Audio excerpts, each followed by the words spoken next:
अब तक आपने सुना कि चंदर सुधा को समझाने के लिए उसके कमरे में जाता है। अब आगे की कहानी सुनिए। अच्छा सुधा, यहाँ आओ। और चंदर के साथ सुधा अपने कमरे में जाकर पलंग पर बैठ गई। चंदर उसके पास बैठ गया और उसका हाथ अपने हाथ में लेकर उसकी अंगूठी घुमाते हुए बोला, सुधा, एक बात कहें, मानोगी? क्या? सुधा ने बहुत दुलार और भोलेपन से पूछा। पहले बता दो कि मानोगी। चंदन ने उसकी अंगूठी की ओर एक टक देखते हुए कहा, फिर हमने कभी कोई बात तुम्हारी टाली है? क्या बात है? तुम मानोगी चाहे कुछ भी हो? चंदर ने पूछा। हाँ हाँ, कह तो दिया। अब कौन सी तुम्हारी ऐसी बात है जो तुम्हारी सुधा मान नहीं सकती? आंखों में, वाणी में, अंग अंग से सुधा के आत्मसमर्पण छलक रहा था। फिर अपनी बात पर कायम रहना सुधा। देखो, उसने सुधा की उंगलियां अपनी पलकों से लगाते हुए कहा, सुधी मेरी, तुम उस लड़के से ब्याह कर लो। क्या? सुधा चोट खाई नागिन की तरह तड़प उठी। इस लड़के से? यही शक्ल है इसकी हमसे शादी करने की? चंदन, हम ऐसा मजाक नापसंद करते हैं, समझे कि नहीं? इसलिए बड़े प्यार से बुला लाए, बड़ा दुलार कर रहे थे। तुम अभी वायदा कर चुकी हो। चंदर ने बहुत अजीजी से कहा। वायदा कैसा? तुम कब अपने वायदे निभाते हो? और फिर ये धोखा देकर वायदा कराना क्या? हिम्मत ही तो साफ सब कहते हमसे। हमारे मन में आता सो कहते, हमें इस तरह से बांध कर क्यों बलिदान चढ़ा रहे हो? और सुधा मारे गुस्से के रोने लगी। चंदर स्तब्ध। उसने इस दृश्य की कल्पना ही नहीं की थी। वो क्षण भर खड़ा रहा। वो क्या कहे सुधा से? कुछ समझ में नहीं आ रहा था। वो गया और रोती हुई सुधा के कंधे पर हाथ रख दिया। हटो उधर। सुधा ने बहुत रुलाई से हाथ हटा दिया और आंचल से सिर ढकती हुई बोली, मैं ब्याह नहीं करूंगी, कभी नहीं करूंगी, किसी से भी नहीं करूंगी। तुम सभी लोगों ने मिलकर मुझे मार डालने की ठानी है, तो मैं अभी सिर पटक कर मर जाऊंगी। और मारी तैश की सचमुच सुधा ने अपना सिर दीवार पर पटक दिया। अरे! दौड़कर चंदर ने सुधा को पकड़ लिया, मगर सुधा ने गरज कर कहा, दूर हटो चंदर, छूना मत मुझे। और जैसे उसमें जाने कहाँ की ताकत आ गई, उसने अपने को छुड़ा लिया। चंदर ने दबी जबान से कहा, छी सुधा, ये तुमसे उम्मीद नहीं थी। ये भावुकता तुम्हें शोभा नहीं देती। बातें कैसे कर रही हो तुम?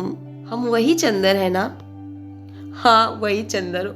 और तभी तो इस सारी दुनिया में तुम ही एक रह गए थे मुझे फोटो दिखाकर पसंद कराने को। सुधा सिसक कर रोने लगे। पापा ने भी धोखा दे दिया। हमें पापा से ये उम्मीद नहीं थी। पगली, कौन अपनी लड़की को हमेशा अपने पास रख पाया है? चंदर बोला। तुम चुप रहो चंदर, हमें तुम्हारी बोली जहर लगती है। सुधा, ये फोटो तुम्हें पसंद है? तुम्हारी जबान हिली कैसे? शर्म नहीं आई तुम्हें? हम कितना मानते थे पापा को, कितना मानते थे तुम्हें। हमें ये नहीं मालूम था कि तुम लोग ऐसा करोगे। थोड़ी देर चुपचाप से सकती रही और फिर धधक कर उठी। कहाँ है वो फोटो? लाओ, अभी मैं जाऊंगी पापा के पास। मैं कहूंगी उनसे, हाँ, मैं इस लड़के को पसंद करती हूँ, वो बहुत अच्छा है, बहुत सुंदर है, लेकिन मैं उससे शादी नहीं करूंगी, मैं किसी से शादी नहीं करूंगी, झूठी बात है। और उठकर पापा के कमरे की ओर जाने लगी। खबरदार जो कदम बढ़ाया, चंदर ने डांट कर कहा। बैठो इधर। मैं नहीं रुकूंगी, सुधा ने अकड़ कर कहा। नहीं रुकूंगी, नहीं रुकूंगी। और चंदर का हाथ तैश में उठा और एक भरपूर तमाचा सुधा के गाल पर पड़ा। सुधा के गाल पर नीली उंगलियां उपट आई। वो स्तब्ध, जैसे पत्थर बन गई हो। आंखों में आंसू जम गए, पलकों में निगाहें जम गईं, होठों में आवाजें जम गई और सीने में सिसकियां जम गईं। चंदर ने एक बार सुधा की ओर देखा और कुर्सी पर जैसे गिर पड़ा और सिर पटक कर बैठ गया। सुधा कुर्सी के पास जमीन पर बैठ गई। चंदर के घुटने पर सिर रख दिया, बड़ी भारी आवाज में बोली, चंदर, देखे तुम्हारे हाथ में चोट तो नहीं आई?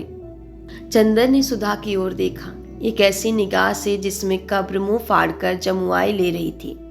सुधा एकाएक फिर सिसक पड़ी और चंदर के पैरों पर सिर रखकर बोली, चंदर, सचमुच मुझे अपने आश्रय से निकाल कर ही मानोगे? चंदर, मजाक की बात दूसरी है, जिंदगी में तो दुश्मनी मत निकाला करो।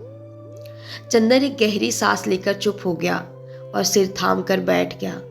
5 मिनट बीत गए। कमरे में सन्नाटा, गहन खामोशी।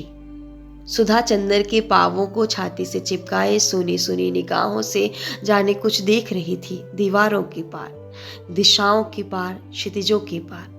दीवार पर पड़ी घड़ी चल रही थी, टिक टिक। चंदर ने सिर उठाया और कहा, सुधा हमारी तरफ देखो। सुधा ने सिर ऊपर उठाया। चंदर बोला, सुधा तुम हमें जाने क्या समझ रही होगी, लेकिन अगर तुम समझ पाती कि मैं क्या सोचता हूँ, क्या समझता हूँ। सुधा कुछ नहीं बोली। चंदर कहता गया, मैं तुम्हारे मन को समझता हूँ सुधा। तुम्हारे मन ने जो तुमसे नहीं कहा वो मुझसे कह दिया था। लेकिन सुधा, हम दोनों एक दूसरे की जिंदगी में क्या इसलिए आए कि एक दूसरे को कमजोर बना दें, या हम लोगों ने स्वर की ऊंचाइयों पर साथ बैठकर आत्मा का संगीत सुना सिर्फ इसलिए कि उसे अपने ब्याह की शहनाई में बदल दे। गलत मत समझो चंदर, मैं गेसू नहीं कि अख्तर से ब्याह करने के सपने देखूं, और ना तुम ही अख्तर हो। चंदर, मैं जानती हूँ कि मैं तुम्हारे लिए राखी के सूत से भी ज्यादा पवित्र हूँ, लेकिन मैं जैसी हूँ मुझे वैसे ही क्यों नहीं रहने देते। मैं किसी से शादी नहीं करूंगी, मैं पापा के पास रहूंगी। शादी को मेरा मन नहीं करता, मैं क्यों करूं। तुम गुस्सा मत हो, दुखी मत हो। तुम आज्ञा दोगे तो मैं कुछ भी कर सकती हूँ, लेकिन हत्या करने से पहले ये तो देख लो कि मेरे हृदय में क्या है। सुधा ने चंदर के पाँव को अपने हृदय से और दबाकर कहा, सुधा तुम एक बात सोचो, अगर तुम सबका प्यार बटोरती चलती हो तो कुछ तुम्हारी जिम्मेदारी है या नहीं। पापा ने आज तक तुम्हें किस तरह पाला, अब क्या तुम्हारा ये फर्ज है कि तुम उनकी बात को ठुकराओ। और एक बात और सोचो, हम पर कुछ विश्वास करके ही उन्होंने कहा है कि मैं तुमसे फोटो पसंद कराऊं। अगर अब तुम इनकार कर देती हो तो एक तरफ पापा को तुमसे धक्का पहुंचेगा और दूसरी ओर मेरे प्रति उनके विश्वास को कितनी चोट लगेगी। हम उन्हें क्या मुंह दिखाने लायक रहेंगे भला। तो तुम क्या चाहती हो, महज अपनी थोड़ी सी भावुकता के पीछे तुम सभी की जिंदगी चौपट करने के लिए तैयार हो। ये तुम्हें शोभा नहीं देता। क्या कहेंगे पापा कि चंदर ने अभी तक तुम्हें यही सिखाया था। हमें लोग क्या कहेंगे बताओ। आज तुम शादी ना करो, उसके बाद पापा हमेशा के लिए दुखी रहा करे और दुनिया हमें कहा करे, तब तुम्हें अच्छा लगेगा। नहीं, सुधा ने भर्राए हुए गले से कहा। तब, और फिर एक बात और है ना सुधी, सोने की पहचान आग में होती है ना। लपटों में अगर उसमें और निखार आए तभी वो सच्चा सोना है। सचमुच मैंने तुम्हारे व्यक्तित्व को बनाया है या तुमने मेरे व्यक्तित्व को बनाया है, ये तो तभी मालूम होगा जबकि हम लोग कठिनाइयों से, वेदनाओं से, संघर्षों से खेलें और बाद में विजयी हों। और तभी मालूम होगा कि सचमुच मैंने तुम्हारे जीवन में प्रकाश और बल दिया था। अगर सदा तुम मेरी बाहों की सीमा में रही और मैं तुम्हारी पलकों की छांव में रहा और बाहर के संघर्षों से हम लोग डरते रहें तो कायरता है। और मुझे अच्छा लगेगा कि दुनिया कहे कि मेरी सुधा, जिस पर मुझे नाज था, वो कायर है। बोलो, तुम कायर कहलाना पसंद करोगी? हाँ। सुधा ने फिर चंदर के घुटने में मुंह छिपा लिया। क्या कि मैं सुधा के मुंह से सुन रहा हूँ? छी पगली, अभी तक तेरी निगाहों ने मेरे प्राणों में अमृत भरा है और मेरी सांसों ने तेरे पंखों में तूफानों की तेजी।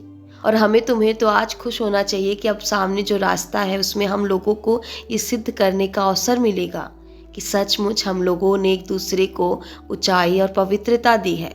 मैंने आज तक तुम्हारी सहायता पर विश्वास किया था, आज क्या तुम मेरा विश्वास तोड़ दोगी? सुधा, इतनी क्रूर क्यों हो रही हो आज तुम साधारण लड़की नहीं हो, तुम ध्रुव तारा से भी ज्यादा प्रकाशमान हो। तुम ये क्यों चाहती हो कि दुनिया कहे सुधा भी एक साधारण सी भावुक लड़की थी, और आज मैं अपने कान से सुनूं? बोलो सुधी। चंदर ने सुधा के सिर पर हाथ रखकर कहा। सुधा ने आंखें उठाई, बड़ी कातर निगाहों से चंदर की ओर देखा और सिर झुका लिया। सुधा के सिर पर हाथ फेरते हुए चंदर बोला, सुधा, मैं जानता हूं मैं तुम पर शायद बहुत सख्ती कर रहा हूं, लेकिन तुम्हारे सिवा और कौन है मेरा? बताओ, तुम्ही पर अपना अधिकार भी आजमा सकता हूँ। विश्वास करो मुझ पर सुधा, जीवन में अलगाव, दूरी, दुख और पीड़ा आदमी को महान बना सकती है। भावुकता और सुख हमें ऊंचे नहीं उठाते। बताओ सुधा, तुम्हें क्या पसंद है? मैं ऊंचा उठूं तुम्हारे विश्वास के सहारे, तुम ऊंची उठो मेरे विश्वास के सहारे। इससे अच्छा और क्या है सुधा? चाहो तो मेरे जीवन को एक पवित्र साधन बना दो, चाहो तो एक छिछली अनुभूति। सुधा ने गहरी सांस ली, क्षण भर घड़े की ओर देखा और बोली, इतनी जल्दी क्या है अभी? चंदर, तुम जो कहोगे मैं करूंगी। और फिर उसे सकने लगी। लेकिन इतनी जल्दी क्या है, अभी मुझे पढ़ लेने दो। नहीं, इतना अच्छा लड़का फिर नहीं मिलेगा, और इस लड़के के साथ तुम वहां पढ़ भी सकती हो। मैं जानता हूं उसे, वो देवताओं सा निश्चल है। बोलो, मैं पापा से कह दूं कि तुम्हें पसंद है। सुधा कुछ नहीं बोली। मौन का मतलब हाँ है ना? चंदर ने पूछा। सुधा ने कुछ नहीं कहा। झुककर चंदर के पैरों को अपने होठों से छू लिया और पलकों से 2 आंसू चू पड़े। चंदर ने सुधा को उठा लिया और उसके माथे पर हाथ रखकर कहा, ईश्वर तुम्हारी आत्मा को सदा ऊंचा बनाएगा सुधा। उसने एक गहरी सांस लेकर कहा, मुझे तुम पर गर्व है, और फोटो उठाकर बाहर चलने लगा। कहाँ जा रहे हो? जाओ मत। सुधा ने उसका कुर्ता पकड़कर बड़ी अजीजी से कहा, मेरे पास रहो, तबीयत घबराती है। चंदर पलंग पर बैठ गया। सुधा तकिए पर सिर रखकर लेट गई और फटी हुई पथराई आंखों से जाने क्या देखने लगी। चंदर चुप था, बिल्कुल खामोश। कमरे में सिर्फ घड़ी चल रही थी, टिक टिक। थोड़ी देर बाद सुधा ने चंदर के पैरों को अपने तकिए के पास खींच लिया और उसके तलवे पर होठ रखकर उसमें मुंह छिपाकर चुपचाप लेटी रही। बिनती आई। सुधा हिली भी नहीं। चंदर ने देखा वो सो गई थी। बिनती ने फोटो उठाकर इशारे से पूछा, मंजूर? हाँ। बिनती ने बजाय खुशी होने के चंदर की ओर देखा और सिर झुका लिया और चली गई।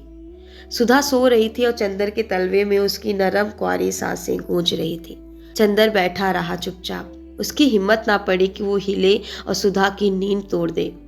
थोड़ी देर बाद सुधा ने करवट बदली तो वो उठकर आंगन के सोफे पर जाकर लेटा रहा और जाने क्या सोचता रहा। जब उठा तो देखा धूप ढल गई थी और सुधा उसके सिरहाने बैठे उसे पंखा झल रही है। उसने सुधा की ओर एक अपराधी जैसी कातर निगाहों से देखा और सुधा ने बहुत दर्द से आंखें फेर ली और ऊंचाइयों पर आखिरी सांस लेते हुए मरणासन धूप की ओर देखने लगी। चंदर उठा और सोचने लगा तो सुधा बोली, कल आओगे कि नहीं? क्यों नहीं आऊंगा? चंदर बोला, मैंने सोचा शायद अभी से दूर होना चाहते हो। एक गहरी सांस लेकर सुधा बोली और पंखे की ओट में आंसू पोंछ लिए। चंदर दूसरे दिन सुबह नहीं गया। उसकी थीसिस का बहुत सा भाग टाइप हो गया था और उसे बैठा वो सुधार रहा था, लेकिन पता नहीं क्यों उसका साहस नहीं हो रहा था वहां जाने का। लेकिन मन में एक चिंता थी सुधा की। वो कल से बिल्कुल मुरझा गई थी। चंदर को अपने ऊपर कभी कभी क्रोध आता था, लेकिन वो जानता था कि ये तकलीफ का ही रास्ता ठीक रास्ता है। वो अपनी जिंदगी में सस्तेपन के खिलाफ था, लेकिन उसके लिए सुधा की पलक का एक आंसू भी देवता की तरह था और सुधा के फूलों जैसे चेहरे पर उदासी की एक रेखा भी उसे पागल बना देती थी। सुबह पहले तो वो नहीं गया, बाद में स्वयं उसे पछतावा होने लगा और वो अधीरता से 5 बजने का इंतजार करने लगा।